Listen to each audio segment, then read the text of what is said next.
Et salut tout le monde, j'espère que vous allez bien les amis, bienvenue pour cette vidéo Mercato, et puis pas que.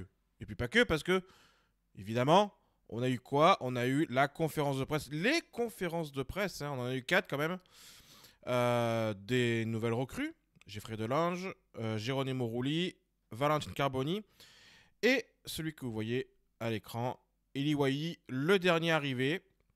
On va revenir rapidement sur les conférences de presse. Alors j'imagine que vous les avez suivis. Si vous ne les avez pas suivis, bah écoutez, je vais vous donner l'essentiel. Et puis on reviendra évidemment sur les dernières infos mercato. Il y en a eu quelques-unes assez intéressantes, notamment au niveau des départs. Donc voilà, on va démarrer d'ailleurs donc du coup par cette conférence de presse. Et la conférence de presse, elle a démarré par notre ami Geoffrey Delangue. Voilà, donc quelques questions par rapport à lui. Alors j'ai repris les tout un petit peu tout le monde. Là, je reprends notamment le Football Club de Marseille que je salue. Delangue qui nous a dit c'était à lui de montrer qu'il était prêt à jouer. Déjà bien. Et puis surtout, quelque chose d'intéressant, c'est que on lui a posé une question par rapport notamment à ses axes de progression. Et il a dit, et on en avait parlé notamment avec Enzo Pello, j'ai fait une vidéo, je vous invite à aller la voir si jamais vous ne l'avez pas vue, notamment sur les gardiens. Je devrais améliorer mes ballons aériens. Je suis déjà bon dans ce secteur, mais je dois encore l'améliorer. Et Enzo nous en avait parlé. Bon, après, on connaît ses qualités. Hein. Enfin, en tout cas, ce qu'on nous a vendu, c'est-à-dire un excellent jeu au pied. Et plutôt bon sur sa ligne, voilà, au niveau des arrêts. Capable de faire vraiment des différences et de faire des vrais arrêts, assez intéressant.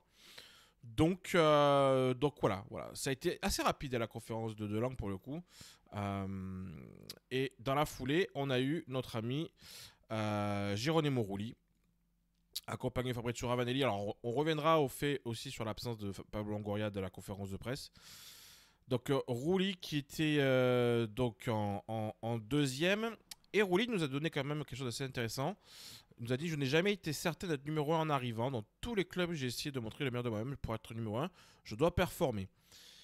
Donc c'est quelque chose quand même qui est intéressant. Même si on avait déjà eu comment dire, ce retour euh, de, des dernières infos qu'on avait eues, c'est que il n'y a pas aujourd'hui de hiérarchie très claire entre les deux. Voilà, on est sur deux numéro 1 bis. Je pense quand même que Rulli part avec une petite longueur d'avance, tout simplement du fait de son CV et de son salaire. Voilà, c'est mon avis. Mais Delangue, à mon avis, il y a moyen qu'il puisse se jouer. Et quand on connaît la gestion des gardiens de Roberto De Zerbi, je pense que les deux auront du temps de jeu. En tout cas, Rulli nous a aussi indiqué, c'est vrai que je n'ai pas eu de vacances parce qu'il a enchaîné Copa América, même s'il a, il a été remplaçant, et les Jeux Olympiques. Je me sens bien physiquement et mentalement, j'ai hâte de commencer, ce sera au coach décidé, mais je me sens prêt à aider l'équipe le plus tôt possible. Donc en gros, il est dispo pour samedi. Voilà. C'est ce qu'on nous dit. Ensuite, bon, les gardiens, il n'y a rien eu de spécialement intéressant par rapport aux gardiens de questions de poser. On savait déjà à peu près. Rolly nous a parlé de son expérience notamment à Montpellier, etc. Bon, voilà. Quelqu'un, par contre, qu'on attendait, enfin en tout cas que moi personnellement j'attendais, c'est Valentin Carboni. Euh... Alors, il y a différentes choses qu'on peut retenir de sa conférence de presse. Alors déjà, il nous a dit que c'était pour lui, c'est vrai que c'était important d'avoir des gens qui connaissent dans le vestiaire, hein, puisqu'évidemment argentin, il connaît Rolly de la sélection, il connaît aussi Léo Ballardi. Marseille m'a voulu dès le début, et l'entraîneur aussi, je vais essayer de leur rendre la confiance qu'ils m'ont donnée. Sur le terrain, alors c'est surtout l'entraîneur, hein, évidemment, hein, on l'avait déjà dit, expliqué plusieurs fois. De Zerbi, c'était son objectif numéro un, c'était Carboni. Donc il a eu son petit Carboni. Qu'est-ce qu'on a eu de plus? Voilà, donc l'entraîneur m'a toujours voulu, je le remercie beaucoup, il compte lui rendre la confiance qu'il me porte. De toute façon, voilà, on a bien compris que De Zerbi, il a une idée très très claire et très précise de ce qu'il veut faire avec le joueur. Donc à la limite, c'est une bonne nouvelle. Les idées de jeu du coach me correspondent parfaitement, je peux jouer sur l'aile, alors notamment côté droit. Derrière l'attaquant également, c'est son poste préférentiel. Sur un coach décidé, j'ai reçu un petit coup à l'entraînement, mais ça devrait aller pour samedi. Normalement, je serai disponible. Voilà. Pourquoi aussi peut-être qu'il n'a pas joué le dernier match contre Augsbourg, c'est qu'il a sans doute, il le dit, hein, il a eu reçu un petit coup à l'entraînement, donc ils n'ont pas pris de risque. C'était pas vraiment sorti. Moi, j'avais pas eu l'info par rapport à ça. Donc voilà. Un petit call d'entraînement un peu comme Ismaël Koné. Bon, ce serait bien que voilà, nos recrues ne se pètent pas de suite. Hein, voilà. Essayer quand même de jouer 2-3 matchs avant. Non, tant que c'est pas très grave, ça va. Ça veut peut-être dire aussi qu'il y a de l'intensité à l'entraînement. Donc c'est aussi intéressant, c'est que ben, en fait, ça veut gagner sa place, hein, tout simplement. Hein. Je pense qu'on est parti aussi sur un truc comme ça.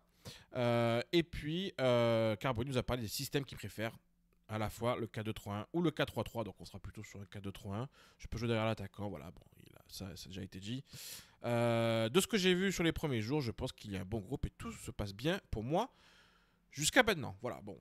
On l'a senti en tout cas plutôt, alors je dirais pas à l'aise parce que bon évidemment il y a toujours la traduction etc. C'est toujours un peu compliqué, mais en tout cas je l'ai pas senti stressé, pas plus que ça, par rapport à cette conférence de presse. Il se s'est attendu, ça lui pose pas de soucis, donc voilà. Par contre, s'il y en a bien un qu'on a bien senti bien stressé, eh ben c'est Eli Wahi. C'est Eli Wahi. Moi je sais pas vous. Alors, soit il est tout le temps comme ça. J'avoue que moi, j'ai jamais trop fait gaffe à ses conférences de presse, donc j'ai jamais trop fait attention à sa manière de parler, etc. Mais là, je trouvais un garçon extrêmement stressé. On a senti Fabrizio Ravanelli limite un peu paternel avec lui, à un moment donné, en essayant de le rassurer, même avec des gestes, etc. Donc, très très étonné, moi, de la gestuelle et de la manière de répondre de Liwayi. On a senti vraiment un garçon qui bah, sans doute qui aime pas l'exercice. Alors, il y en a des joueurs qui aiment pas ça. Hein. On se rappelle d'Ili Manager la saison dernière, par exemple, qui n'arrivait même pas à aligner une phrase sans bégayer. Donc, ok. Mais là, moi, j'ai senti, au-delà de ça, peut-être une limite, voilà. Il se sentait, je pense qu'il s'avait aussi attendu dans cet exercice. La polémique, on va parler juste après de ce qu'il avait dit avant. Donc voilà, en tout cas, par rapport à ce qu'il a dit, le fait que je sois là, c'est aussi en grande partie grâce à l'entraîneur. Je suis très content d'être là et on a l'équipe qu'il faut. Pour aller loin, je me sens en forme. J'ai fait toute la préparation avec Lens et je peux débuter. Et j'étais très surpris de l'accueil supporter et je les remercie pour ça. Donc c'est vrai qu'il a été rassuré déjà par rapport à l'accueil qu'il avait pu avoir. J'en viens évidemment aux déclarations qu'il avait eues par le passé concernant l'OM et le fait qu'il ne signerait jamais à l'Olympique de Marseille. C'était il y a des années, j'étais jeune, j'ai mûri. Je voudrais remercier les dirigeants, les coachs et les supporters. J'étais très surpris donc de l'accueil. Je suis très content et très fier de faire partie de la nouvelle famille marseillaise. Je vais tout donner. Je suis comme dans un rêve. Alors, je suis comme dans un rêve. Bon, voilà. Faut pas trop en rajouter non plus, Eli. C'est pas la peine. Voilà, on a compris. De toute façon, après, il a le droit aussi de pas aimer un club. Hein. C'est un Parisien, rappelons. Hein, voilà, donc, il a peut-être qu'il aime beaucoup le PSG et qu'il aimait pas l'OM, la rivalité. Bah, ça peut se comprendre. Hein. Il y a pas de enfin, sur ça, il y a pas de problème. Moi, à partir du moment où le gars il vient, il signe à l'Olympique de Marseille, qu'il a envie de jouer et qui va porter le maillot avec fierté, eh ben allons-y. On en a connu des Parisiens qui sont venus, qui étaient des idoles à Paris. Je pense à Gabi Heinze par exemple. Il est venu et pendant 2 saisons, il nous a fait oublier qu'il était parisien et les Parisiens ont oublié qu'il était parisien aussi. Voilà, donc c'est pour dire, voilà, je pense qu'il faut pas trop en rajouter. C'est pas la peine d'aller dans des trucs. Genre, je suis comme dans un rêve de signer à l'OM. Non, c'est l'OM aujourd'hui, on le sait, c'est une opportunité pour toi de franchir un cap. C'est l'OM qui te propose cette opportunité. Ça s'est pas passé avec Lens. Ça se passera avec nous, on lui souhaite en tout cas. Et puis on se le souhaite parce qu'on a besoin d'un attaquant qui va pouvoir remplacer Aubameyang. Donc voilà. Moi, en tout cas, c'est vrai que je l'ai trouvé très timide, voire stressé. J'espère que sur le terrain, ça ira beaucoup mieux. On aura la réponse de toute façon dès samedi parce qu'il sera là. Donc voilà. Vous l'avez tous remarqué. Il y a eu un absent quand même aujourd'hui. C'est Pablo Longoria qui n'était pas là. Je crois. Bah oui, je suis quasiment sûr de souvenir. C'est la première fois qu'il occupe une conférence de presse de présentation de joueurs. Ça n'était jamais arrivé auparavant depuis qu'il est président de l'Olympique de Marseille. Donc, pour quelle raison et c'est Ryan de Football Club de Marseille qui nous a expliqué, enfin, nous a expliqué en tout cas, qui nous a donné un début de réponse. Il a reçu beaucoup de messages par rapport à ça. C'est vrai que moi aussi j'ai demandé à droite à gauche pourquoi Pablo n'est pas là. Et Pablo va bien. C'est maintenant Fabrizio Ravanelli qui présentera les recrues dorénavant. Pas d'inquiétude. Donc concrètement, aujourd'hui, la nouvelle organisation au niveau de l'Olympique de Marseille, c'est pour tout ce qui est présentation des recrues, il n'y aura plus de Pablo Longoria, ça sera uniquement Fabrizio Ravanelli. Alors Ravanelli, on l'adore, évidemment. Avec lui, c'est très très... voilà, il n'y a pas de... Comment dire, c'est très clair, voilà, c'est très rapide. Bon, je trouve, moi, personnellement, que ça va manquer. L'absence de Longoria dans les conférences de presse de nouveaux joueurs, c'était généralement la chose qui me faisait regarder les conférences de presse parce qu'on savait que derrière, il y aurait toujours 2 3 choses à gratter. Donc déjà que les conférences de presse sont pas topissimes à la base, si en plus les conférences de presse de recrues, il n'y a plus Pablo Longoria, ça va devenir... voilà. On va faire des résumés. Voilà, là ça fait 11 minutes de vidéo pour 4 présentations. Je pense qu'avec Pablo Longoria, on aurait eu un petit peu plus. Voilà. Donc en tout cas, ce qu'il fallait retenir, au final, on va dire, on a eu beaucoup j'ai envie de dire, de blabla habituel. Voilà, bon. Ils sont tous prêts, ils ont tous envie de jouer. Carboni il y a eu un petit coup d'entraînement, mais ça va, il devrait être là. Eli Wahi sera dispo pour Brest. Les 2 gardiens seront en concurrence. Voilà en gros ce qu'il fallait retenir de cette conférence de presse qui a duré, je crois, une bonne heure, facile, pour 4 présentations. Bon, voilà. C'est un petit peu... Alors, je dirais pas bâclé, mais en tout cas, je suis déçu. Je m'attendais à pas grand-chose, mais le fait que Longoria vraiment ne soit même plus là pour les conférences de presse, c'est quelque chose qui, personnellement, je trouve, va beaucoup manquer. On va basculer sur ce qui nous intéresse sur cette vidéo principalement. C'est évidemment le mercato et le premier élément, c'est Paul Lopez. Paul Lopez, puisque c'est Relevo, qui est un journal espagnol très bien informé sur le football espagnol et puis aussi à l'Olympique de Marseille. Donc c'est Gérone qui est le club le plus chaud pour Paul Lopez. Les 2 clubs discutent actuellement, dans une moindre mesure. Valence et l'Atlético Madrid sont aussi intéressés. Si alors les 2 gardiens là s'en vont, le Mardashvili et Moldovan quittent l'un des 2 clubs. Bon, alors, Atlético Madrid, ça serait évidemment pour être, je pense, remplaçant. Valence, je suis pas persuadé que Valence ait forcément envie de Paul Lopez en tant que titulaire. Gérone, alors on se rappelle de Gérone, la surprise de la saison dernière. Est-ce que... J'ai pas eu le temps de vraiment regarder la situation des gardiens à Gérone, est-ce qu'il en manque ou pas. Mais en tout cas, ce qu'on sait, c'est qu'il est né à Gérone, hein, Paul Lopez, donc ça serait un retour à la maison pour lui. Bon, écoutez, en tout cas, ce qui est sûr, c'est que les pistes en Espagne, elles existent. Ça, j'en ai déjà parlé. Il y en a aussi en Italie. Voilà. Les dirigeants n'ont pas l'air... Enfin, en tout cas, moi, les retours que j'ai, c'est que le club n'a pas l'air hyper inquiet par rapport à lui. Donc, je pense que parmi les indésirables, en tout cas, c'est l'un des dossiers qui est, on va dire, le plus safe par rapport au fait qu'il va pouvoir se résoudre. Un des deuxièmes dossiers, peut-être un peu plus compliqué, c'est Samuel Gigot. Et là, c'est mes amis de Foot Mercato qui nous dit que Samuel Gigot a envie d'aller au Moyen-Orient et l'une de ses destinations favorites est de jouer en Arabie Saoudite. Alors, rien de bien étonnant là-dedans, puisqu'on connaît de toute façon la connexion qu'il y a entre l'OM et l'Arabie Saoudite et le fait que Mehdi Benassia a des contacts multiples dans le pays du Golfe. Le fait que lui ait envie d'aller là-bas, ça m'étonne un peu plus. Moi, je pensais, et des retours que j'avais, c'est qu'il avait encore envie de montrer qu'il pouvait jouer à la fois en France ou en Europe. On m'avait parlé d'une piste potentiellement en Angleterre. Alors, je ne sais pas si c'était Première Ligue ou Championship, mais en tout cas potentiellement en Angleterre. Là, on parle de l'Arabie Saoudite. Écoutez, en tout cas, en termes de transfert, je rappelle encore une fois, on avait eu un accord avec Trabzonspor aux alentours de 5 millions d'euros. Je vois pas trop comment on pourrait avoir plus aujourd'hui. Donc si ça doit se faire, ça sera à mon avis dans ces eaux-là.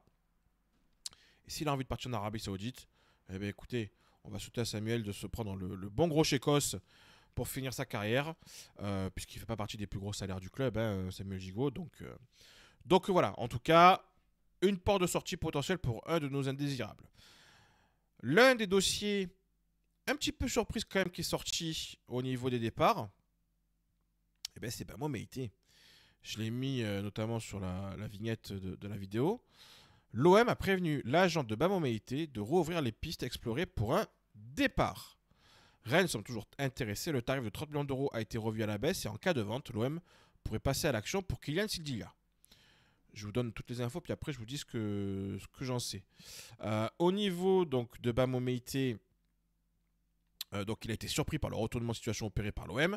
C'est toujours l'information de la Provence, qu'il considère désormais comme un potentiel partant. L'Ivoirien a dû se pincer les yeux pour croire ses dirigeants, auteur d'une jolie pirouette sous ses yeux. Alors ça c'est un peu ce que veut nous dire la Provence. Et puis surtout, un dernier élément important, c'est qu'au fil des entraînements et des matchs, Roberto De Zerbi est resté sur sa faim concernant Bamo Meïté, pointant les lacunes techniques, n'apprivoisant pas cette nouvelle façon de relancer souvent sous pression. Le coach le voit simplement dans un rôle de doublure. Et c'est cet élément-là, en réalité, qui est le plus important. C'est vrai que dans ce poste-là de latéral droit en phase défensive et donc défenseur axe droit en phase offensive, donc avec une faculté à devoir relancer, on a bien senti un Bamo Meïté pas forcément à son aise. C'est vrai que moi je trouve que c'est pas sa position naturelle, c'est pas sa bonne position. Pour moi, il doit être en concurrence avec Lilian Brassier. Lilian Brassier, par titulaire, Bamo Meïté aujourd'hui par remplacement. C'est vrai que quand on voit aussi les complications qu'on peut avoir par rapport à nos indésirables, Bamo Meïté peut être une solution en cas de départ. On en avait parlé lors du dernier live puisque c'est l'équipe. Faut quand même rappeler aussi une chose, c'est que l'information de base vient de l'équipe. D'ailleurs, comme beaucoup d'informations, je ferai un récapitulatif un jour, mais vous verrez, on critique beaucoup l'équipe, mais l'équipe sort énormément de choses avant tout le monde au final. Donc, parenthèse fermée. Mais donc voilà. Le prix, moi, on m'a parlé de l'OM voudrait minimum 25 millions d'euros. Alors après, avec ou sans bonus, ça, je rentre pas dans le truc parce que je ne sais pas. Et puis voilà. C'est vrai que le prix de 30 millions d'euros qui avait été annoncé, alors il y a quelques temps, parce que Rennes, effectivement, avait fait une première approche. C'était le prix qui avait été annoncé pour un petit peu dire à Rennes, écoutez les gars, on va se calmer. Mais l'OM aujourd'hui ne va pas vendre Meïté en dessous de 20 millions d'euros, je n'y crois pas. Pour une bonne raison, c'est que l'OM l'a acheté 11. C'était un prêt plus une option d'achat à 10 millions d'euros. C'est quand même un garçon qui a du potentiel et puis surtout, on va essayer de le vendre plutôt en Angleterre. Voilà, il a quand même totalement le profil anglais, ce garçon. Donc, c'est ce qui est d'ailleurs recherché par l'Olympique de Marseille aujourd'hui. Pas forcément des pistes françaises parce que on n'a pas forcément envie de, d'aider un concurrent. Voilà, c'est clair par rapport à ça.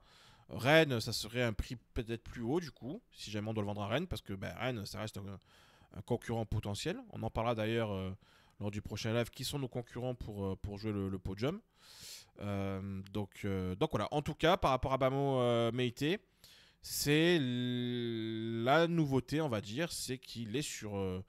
alors, sur le départ, j'irai pas jusque-là, mais en tout cas, qu'il est mis en avant en disant, écoutez, si vous avez envie, faites une proposition, on sera à l'écoute. Voilà. C'est quand même différent de il est intransférable. Voilà. Donc, voilà un petit peu par rapport à Bamo Meïté. Dites-moi en commentaire ce que vous en pensez, tout simplement. Est-ce que vous serez pour le vendre, sachant qu'effectivement, si jamais il doit partir, et c'est là aussi il y a la petite nouveauté, et je reviens sur la première info, c'est qu'à ce moment-là, l'OM pourrait passer à l'action sur Kylian Sildilla.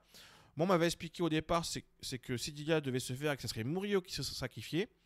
Mais il semblerait que Murillo ait inversé la tendance par rapport à Roberto De Zerbi, en montrant aussi des signes qui pouvaient jouer, que ce soit à la fois défenseur axe droit avec une belle faculté de relance, parce qu'il a montré, et puis aussi qui peut être une solution en tant qu'ailier droit à la place de Greenwood, puisque je ne pense pas qu'on va chercher, enfin c'est pas que je ne pense pas, c'est de ce qu'on m'a dit, c'est qu'il n'y aura pas forcément de poste recherché, enfin de remplaçant recherché à Greenwood, étant donné que Greenwood est attendu comme un gros temps de jeu, un joueur qui va jouer quasiment tous les matchs, un gros titulaire. Il y aura potentiellement Murillo, et puis il ne faut pas oublier le petit Abdallah aussi qui est là et qui peut gratter du temps de jeu. Donc il n'y aura pas forcément un remplaçant à chercher. Donc c'est vrai qu'on serait plutôt sur, et il faudrait plutôt imaginer, s'il y a un départ, c'est Meïté qui s'en va, et donc du coup on irait chercher un Sildilla qui pour le coup, c'est vrai, on l'a déjà dit, rentrerait davantage dans ce schéma-là. C'est-à-dire latéral droit en phase défensive et défenseur axe droit en phase offensive. Voilà. Donc voilà un petit peu par rapport au dossier Bamon Meïté. On va enchaîner avec un autre dossier, c'est celui d'Amin Harit. Et là, c'est la Provence qui nous dit que le profil d'Amin Harit ne plaît pas à Roberto De Zerbi.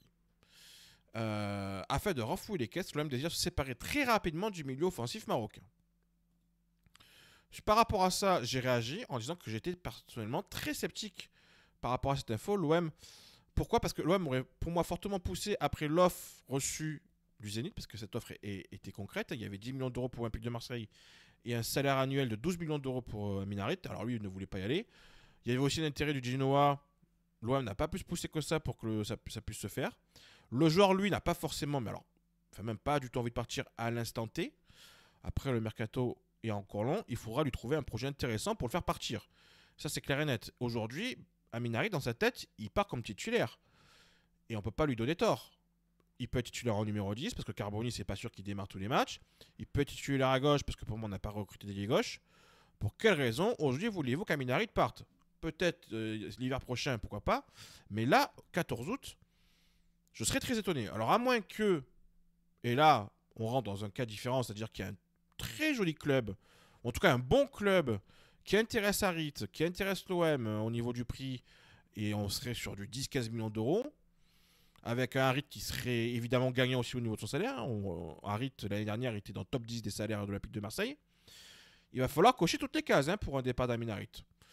J'essaie de me renseigner. Pour le moment, on me dit encore la même chose, c'est-à-dire que lui, il veut rester, il n'y a pas de, entre guillemets, de problème. Mais si l'OM commence à vouloir pousser pour le faire partir, on verra. Mais pour le moment, il n'est pas mis dans le loft, il est bien dans l'équipe première. L'Olympique de Marseille a besoin de lui en début de saison. Vous allez voir qu'il sera titulaire contre Brest. Donc, c'est pour ça que cette info m'intrigue un peu, on va dire. Voilà. Je ne la remets pas en question parce que c'est la Provence. On ne va pas commencer à remettre en question les infos quand même d'un quotidien, enfin d'un journal comme la Provence. Mais je suis sceptique, voilà, pour tout dire. Au niveau des arrivées, alors on a eu deux petites choses. La première, c'est le retour quand même de la piste Ilic. Qui était donc à l'Hellas Vérone, rappelez-vous, qui avait signé au Torino, c'était à l'époque Igor Tudor. L'OM serait intéressé et pourrait proposer 15 millions d'euros au Torino. Alors, c'est la Stampa, un journal italien qui nous sort ça. Alors, je vais vous chercher la fiche d'Ivan Ilic, qui donc effectivement était, on se rappelle de ce qui s'était passé du côté de l'Hellas Vérone. Il était voulu par Igor Tudor parce que il avait signé, enfin il avait évolué sous les ordres d'Igor Tudor. Ça ne s'est pas fait. Alors on sait qu'avec les Vérone, il y a un gros problème. On ne sait pas trop exactement quoi, mais on n'arrive pas à faire un deal avec eux. Donc voilà. Et donc c'est vrai que par rapport à Ivan Ilic, il y a clairement eu un blocage. Aujourd'hui, il est du côté du Torino. Sa valeur marchande est à 18 millions d'euros. Il a une valeur transfert, une fin de contrat jusqu'en 2027, donc il lui reste 3 ans de contrat. La saison dernière, il fait 33 matchs, toutes compètes pour 4 buts et 2 passes D. Bon, on voit qu'il a été soit titulaire, soit blessé, concrètement. 25 titularisations sur 32 matchs. Bon, alors, c'est pas un titulaire indiscutable, mais en tout cas, il fait partie des plans du Torino. C'est un joueur qui peut jouer, évidemment, milieu axial. Il peut même, alors, c'est pas trop indiqué, mais pour moi, il peut même évoluer un peu plus haut. Il a la qualité, notamment technique et de créativité pour le faire. Est-ce qu'en tout cas, il peut venir? Moi, des retours que j'ai eus, il n'y a pas forcément, en réalité, d'intérêt là, à l'instant T. Longoria ne lâche jamais une piste. Il suffit de voir Wai, par exemple. Wai, il le voulait déjà lorsque il part de Montpellier, c'est pas fait. C'est pas pour ça qu'il a lâché l'affaire. Il dit qu'on est un peu dans la même idée. Maintenant, est-ce que là, à l'instant T, il y a une proposition? Non. C'est la Stampa qui en parle. Moi, j'ai pas eu de confirmation par rapport à ça. Et puis surtout, il va falloir des départs quand même. Il va falloir qu'il y ait 2-3 départs au milieu de terrain. Je pense évidemment à Verretou. Je pense même à Unai. Alors, si Harit s'en va, ça peut être un remplaçant à Harit, même s'il joue un poste un peu plus bas, mais dans ce que demande De Zerbi, ça peut totalement coller. Donc voilà par rapport à la piste Elic. Par rapport à la piste Jonathan Rao, qui est aussi la dernière grosse piste, c'est le petit OM que je salue qui nous fait un petit point et nous dit que l'OM a proposé 12 millions d'euros, offre qui a été refusée par Norwich, qui voudrait 17,5 millions d'euros. Il en fait le contrat en juin 2025. Mais Norwich a une option pour le prolonger d'un an supplémentaire. Ce que je peux rajouter aussi par rapport à ça, c'est que l'Olympique de Marseille n'ira pas au-delà de cette offre. Voilà. 12 millions d'euros, c'est le max que mettra l'Olympique de Marseille. Alors après, s'ils proposent 13-14, ça serait avec des bonus à mon avis. Mais en tout cas, ils iront pas, voilà, entre 15 et 20, ils iront pas. Parce que je pense qu'ils ont d'autres possibilités. Si on doit investir autant, il y a d'autres possibilités de joueurs un peu plus forts et un peu plus reconnus. Voilà. Donc par rapport à ça. Je voulais finir quand même du coup Eli Wahi. Alors on a déjà parlé, mais quand même c'est vrai que j'avais pas eu le temps de vous montrer sa petite vidéo de présentation quand même au Palais Longchamp. Voilà. Petite vidéo de présentation que nous a fait l'Olympique de Marseille. Donc avec Eli Wahi. Voilà. Bon alors on a vu. Je vais pas revenir sur la conférence de presse. On voit les images. Numéro 9. Il assume en tout cas le statut du numéro 9. Il va remplacer Alex Sanchez et Pierre-Emerick Aubameyang, qui étaient donc les attaquants vedettes il y a 2 saisons et la saison dernière.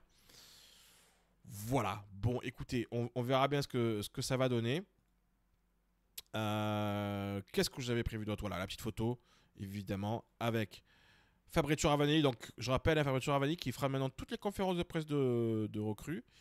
Et puis Pablo Longoria, voilà, qui donc n'était pas là aujourd'hui. Je vous invite aussi, alors encore une fois, j'ai pas de partenariat avec lui. C'est juste que j'aime beaucoup son travail, je le salue parce que voilà, je sais qu'il nous regarde. Le petit OM, allez voir, il a fait un portrait, voilà, c'est pas très très long, hein, mais il a fait un portrait très intéressant d'Eli Wahi. Donc, allez le voir, voilà, il a fait un tweet. Abonnez-vous à sa chaîne, franchement, c'est un garçon qui déjà est bien informé. Il a que 11 000 abonnés sur Twitter, quand on voit qu'il y a certaines personnes qui ont plus de 70 000 abonnés et qui ne sont ni de Marseille, qui ne connaissent pas Marseille et qui vendent du rêve.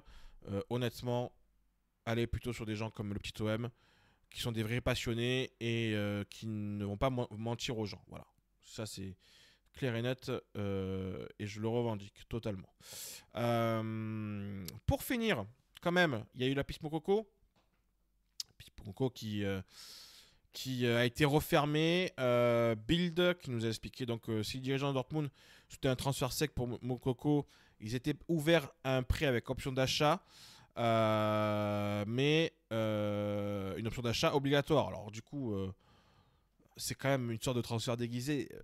Ça m'a fait moi sourire sur le moment parce que je me suis dit, bon en fait, Dortmund nous propose juste de décaler les paiements d'une saison, mais l'Olympique de Marseille ne voulait pas de option d'achat obligatoire, ne voulait qu'une option d'achat. Et donc Fabrizio Romano nous a notamment expliqué que voilà, le transfert de Mokoko à l'OM est terminé, enfin en tout cas qui ne se fera pas. Il n'y a pas eu d'accord et donc pour le poste d'ailier gauche, eh bien écoutez, on va attendre parce que c'est vrai que c'est le dernier gros poste aujourd'hui qui n'est pas pourvu dans le 11 type qu'on peut s'imaginer.